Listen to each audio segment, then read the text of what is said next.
Assalamualaikum warahmatullahi ta'ala wabarakatuh. Saya Ustadz Acun Basuni, pimpinan Padepokan Perisai Kalbu, akan menguak misteri-misteri tanpa rekayasa. Salam Nur Mustaqim.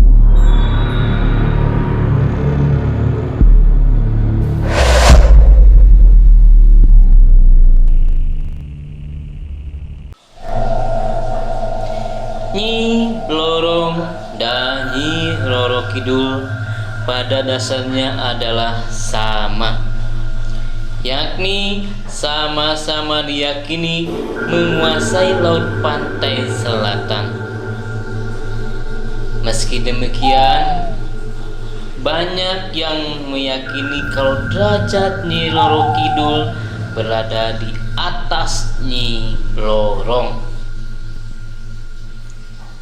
Dewasa ini masih banyak kontroversi terhadap asal-usul dari kedua wanita hebat tersebut, terutama tentang asal-usul dari Nyi Blorong. Namun, yang pasti, salah satu mitos yang diyakini tentang wanita ini adalah konon dapat membuat seseorang menjadi kaya raya secara tiba-tiba. Bagaimana ceritanya bisa begitu? Dan apa hubungannya mitos yang beredar tentang Nyi Blorong? Di mana sekarang Nyi Blorong dan Nyi Ronggeng sedang banyak dibahas oleh para spiritual di dunia per-YouTuban. Apakah ada kaitannya kedua sosok tersebut? Tim Tilu Dulu Misteri bersama Ustadz Acun Basuni akan menguak secara seksama tanpa rekayasa. Assalamualaikum warahmatullahi wabarakatuh. Waalaikumsalam warahmatullahi wabarakatuh. Dulu berjumpa kembali di acara Tilu Dulu Misteri. Kali ini saya ditemani oleh pembawa acara yang baru. Dengan siapa? Perkenalkan, nama saya Amanda Nur Afina. Di sini saya sebagai pembawa acara yang baru. Semoga Neng Amanda nggak kapok ya, Iya, ikut acara pastinya. yang seram. Ya, tidak lupa kita balik lagi ke acara. Jadi Neng Amanda, sekarang kita lagi ada di Padepokan Perisai Kalbu nih bersama Pak Ustadz Acun Basuni di sebelah saya dan Ibu Ai sebagai mediator. Kali ini Pak Ustadz yang akan kita bahas kembali lagi suatu topik yang ramai di dunia per-YouTuban, di mana ahli spiritual ini kembali lagi mengangkat sosok legenda mungkin ya dalam dunia gaib adalah Nyi Blorong, Pak Ustadz. Jadi di Nyi Blorong ini sekarang lagi dihubungkan dengan Nyi Ronggeng gitu, Pak Ustadz.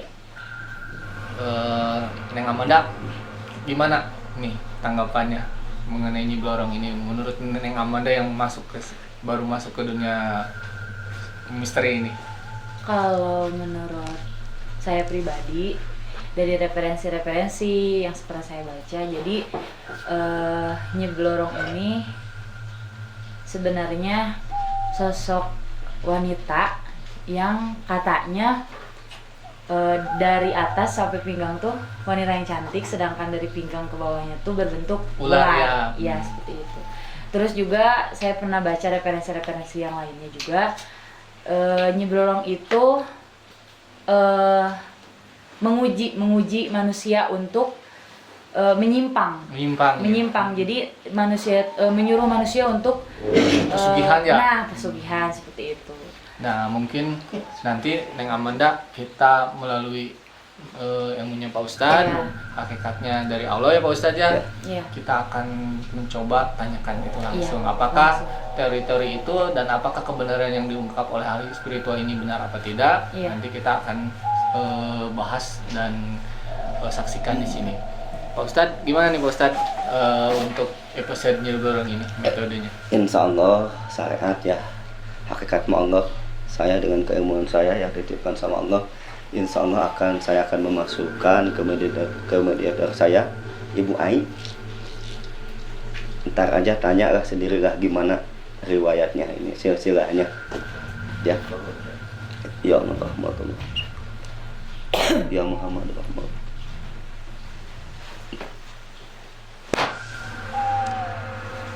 Masuk.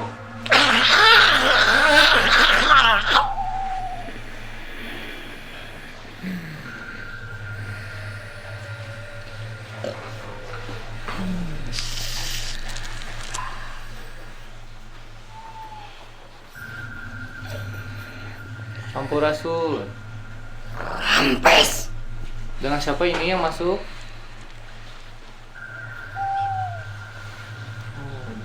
Dengan Nyi Blorong. Iya. Maaf sudah diundang ke sini Nyi Blorong. Tidak apa-apa, tidak apa-apa. Boleh dari Tulum Sri menanyakan beberapa hal? Silakan. Neng, ada pertanyaan nih? Baik, pertanyaannya itu seputar asal usul dari Nyi Blorong. Iya, silakan. Tidak apa-apa. Jadi, Asa- boleh nih. Jadi asal usul Nyi Blorong itu sebenarnya dari mana? Yang ini ditanyakan seperti itu. Dari Jawa. Oh, dari Jawa berarti. Jawa. Dari dulu. Bukan dari sekarang. Adanya di bangsa siluman. Bangsa Siluman. Terus kalau dari Jawa sekarang ada diangkat hubungannya dengan Nyi Roro Kidul. Apakah ada hubungannya dengan Nyi Roro Kidul? Ada. Ada. Jadi Nyi Blorong ini panglimanya atau gimana? Di situ yang dibilang Ibu Ratu itu masih dekat sama saya. Jadi ada kedekatan antara Nyi Roro Kidul dengan Nyi Blorong ini. Iya. Kedekatan. Kalau sekarang Nyi Blorong ini sering berada di mana? Di bangsa kami yang dibilang itu di istana kami. Adanya di pondok Pengandaran, itu raja kami yang ada di bawah itu istana kami. Pangandaran. Pangandaran. Iya.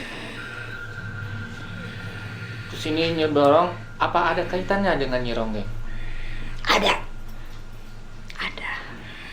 Jadi Nyi Ronggeng ini dengan Blorong apa hubungannya? Kaitannya? Di situ pernah minta pertolongan sama kami. Oh, Nyi Ronggeng ini pernah. Nyi Ronggeng ini pernah meminta pertolongan kepada Disitulah menjadikan dekat sama kami itu satu kerajaan.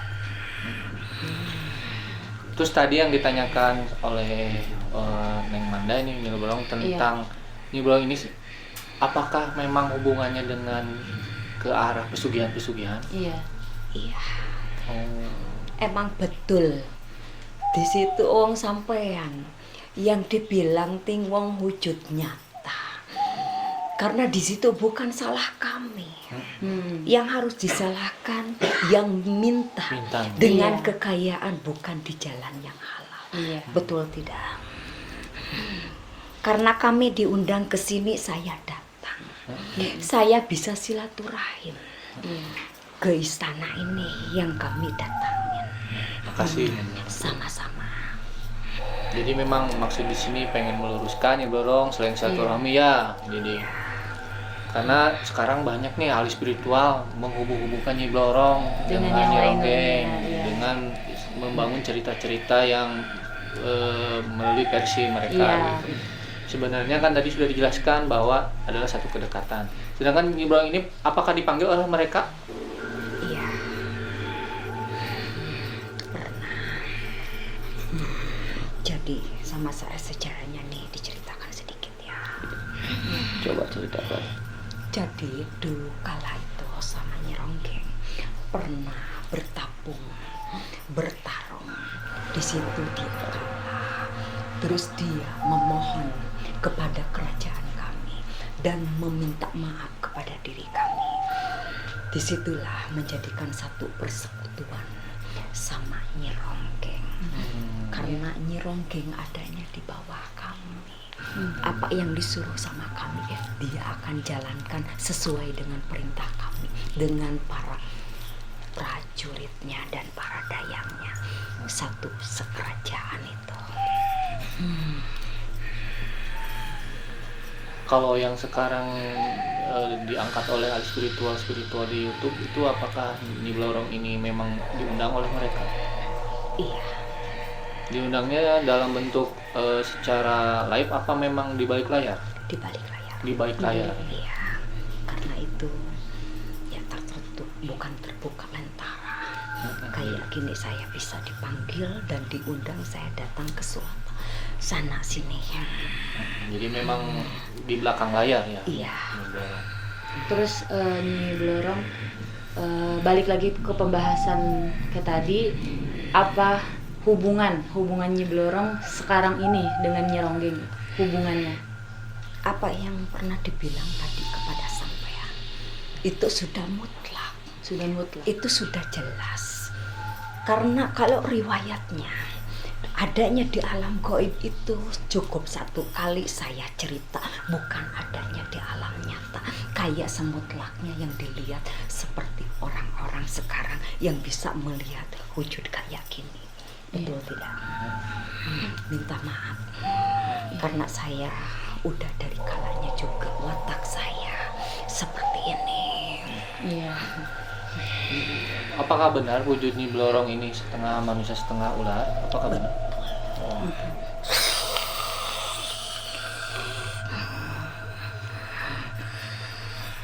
Sering ini dengan hubungan dengan Nyi Roro Kidul yang di Palebona itu sering? Sering, cuman beda tampak, beda satu jalan. Kalau saya dari dulu kalanya juga, karena sumpahnya kami, karena sudah ada ikatan sumpah dari zaman dulu konon, bukan sumpahnya sekarang.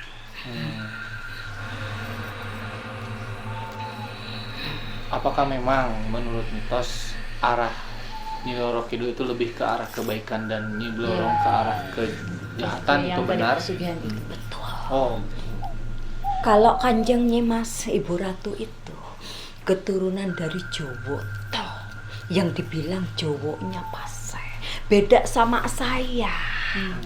Kalau saya watak saya dari dulu juga udah kayak gini, beda sama ibu-ibu orang baik, arif, bijak, sana, segitu. Kalau saya wataknya beda, makanya beda satu keraton adanya di atap bawah, bukan adanya di atap atas. Iya. ada pertanyaan lagi yang Manda? Mungkin pertanyaan yang lebih jelasnya kayak yang barusan Ayan bilang kayak gitu. Jadi Nyi Blorong ini berasal dari Jawa ya, Jawa. Ya. Mungkin menurut Nyi Blorong, dengan adanya hubungan dengan ahli spiritual mengundang Nyi Blorong, sebenarnya Nyi Blorong ini merasa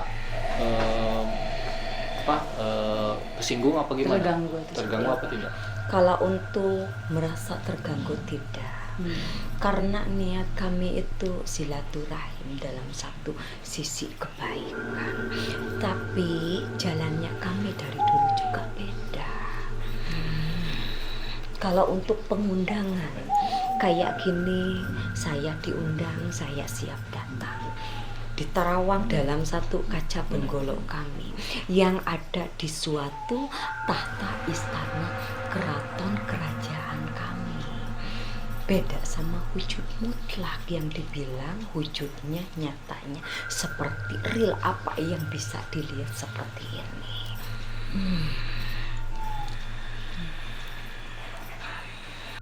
Apakah memang ada pertengkaran antara Nyi Ronggeng dengan ahli spiritual di alam sekarang?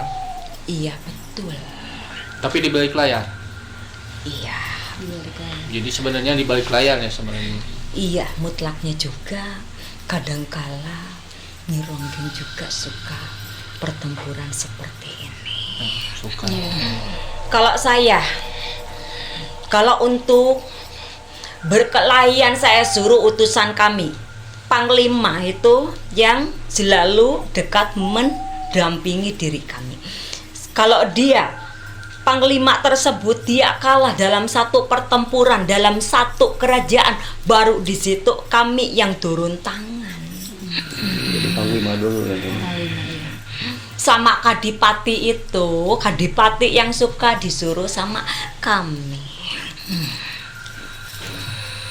Ustadz, ada yang mau ditanyakan oleh Pak Ustadz? Udah cukup sekian aja.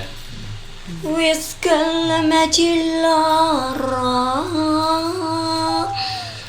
wis ting wong mojo lorote, wong ngaji ting wong tapak ting wong. Pak Ustadz, bisa dibalikan lagi? Iya. Ya Allah rahmatullah.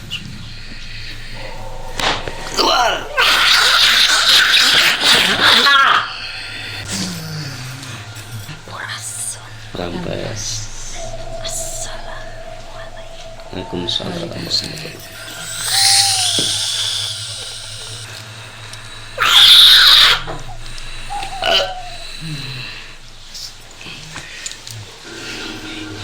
Alhamdulillah ya. Iya. Gimana Manda? Menegangkan tidak? Menegangkan, makanya dari tadi mau nanya tapi takut Kesinggung. apa? Iya, takut kesinggung gitu.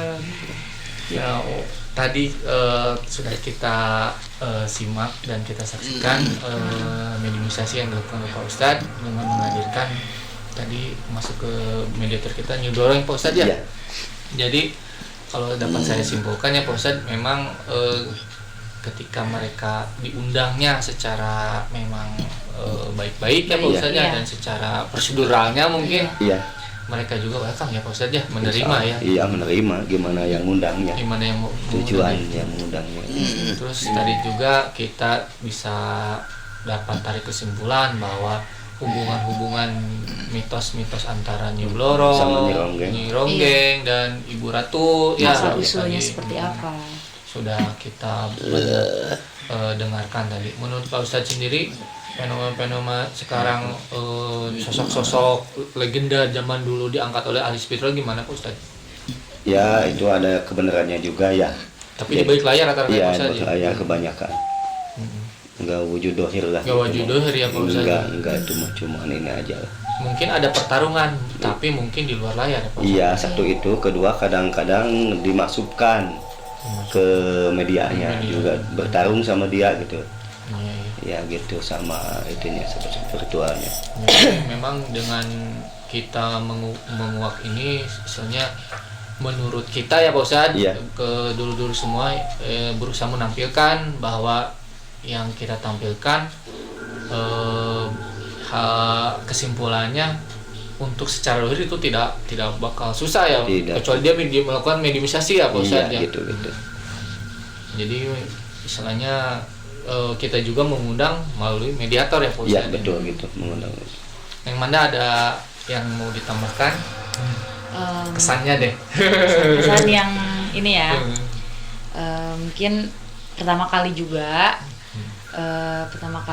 jadi ada rasa kayak takut untuk menanyakan sesuatu dan lain-lain, takut ada tersinggung, takutnya kan kayak gimana. Tapi di sini diambil dari kesimpulan yang tadi bahwa Nyi Blorong ini emang asal usulnya memang seperti apa yang tadi kita bahas itu. Yang Dari tadi wujud kita dan bahas. ular. Ya, Iya, wujud betul, yang betul. itu hubungannya dengan Nyi Ronggeng seperti apa, Iya. hubungannya dengan Ibu Nyi Roro Ratu. Kidul seperti apa, seperti itu. Jadi mungkin untuk saya pribadi merasa lebih tahu dengan adanya mediasi seperti ini gitu. Tadi kan dulu semua Manda ini juga terkadang bisa sensitif ya. Iya. Tadi pas dihadirkan, apakah Manda melihat sosok-sosok itu? Iya. Ada. Kalau saya pribadi ngelihat memang wujud yang ada pada gambaran tersebut. Oh, melihat seperti Iya, itu kalau dari Manda pribadi. mata batin Manda. Mungkin Nyai yang masuk itu dia bilang saya tidak akan memperlihatkan gini, tapi beliau datang dengan memang wujudnya sendiri melalui kalau saya pribadi yang melihat. Nah itu sih tergantung, kembali lagi ke dulu semua, tergantung persepsi masing-masing. Ya kita di sini hanya menampilkan, mencoba menguak apa yang terjadi yang di masa lalu dan tokoh-tokoh dunia mistis yang dihubungkan dengan ahli spiritual sekarang itu. Karena kita istilahnya ingin memberi pengetahuan juga ya Pak Ustadz ya ke dulu semua yang ada di sana. Satu lagi, memang arah Nyi Blorong ini kalau digunakannya untuk hal-hal yang tidak baik, tadi juga Negatif, bilang ya, yang negatif. dia gimana orang yang meminta kepadanya gitu. Jadi tapi kita garis bawahi, kalau kita di sini kembali lagi Pak Ustadz ya, hanya meminta kepada Allah Subhanahu wa Ta'ala. Pak Ustadz, ada kesimpulan lain Pak Ustadz? Ya itu mah sekilas pengetahuan lah. Jadi kita harus waspada, jangan minta serian kepada Allah Subhanahu wa Ta'ala. Itu mah ibarat kalau Nyi mah ya kebanyakan yang pesugihan lah. Pesugihannya. Dia pakai tumba kebanyakan Tumba, gitu ya, pakai tumba juga ya. Tapi sebenarnya dasarnya mah dia ketika memintanya untuk hal yang baik, dia memang Baik. ini ya. Iya, gimana kitanya maksudnya, Iya. tujuan kitanya. Mungkin dulu semua, alhamdulillah untuk sesi kali ini kita tadi sudah saksikan bersama keseruannya ya. Untuk yang di studio sangat terasa sekali ya nih Wanda ya. Kerasa banget. Moga-moga bisa diambil hikmah dari acara ini. Jangan lupa untuk like, komen, and subscribe-nya Tiludul Misteri untuk membuat perkembangan channel kami Tiludul Misteri ini lebih maju lagi. Iya. Mungkin untuk konten kali ini kita cukup sampai di sini. Saya Sufyan Sauri. Saya Ustadz Acun Basuni. Saya Ibu Ai. Dan saya Amanda Rapina pamit undur diri. Wabillahi taufik wal hidayah. Wassalamualaikum warahmatullahi wabarakatuh.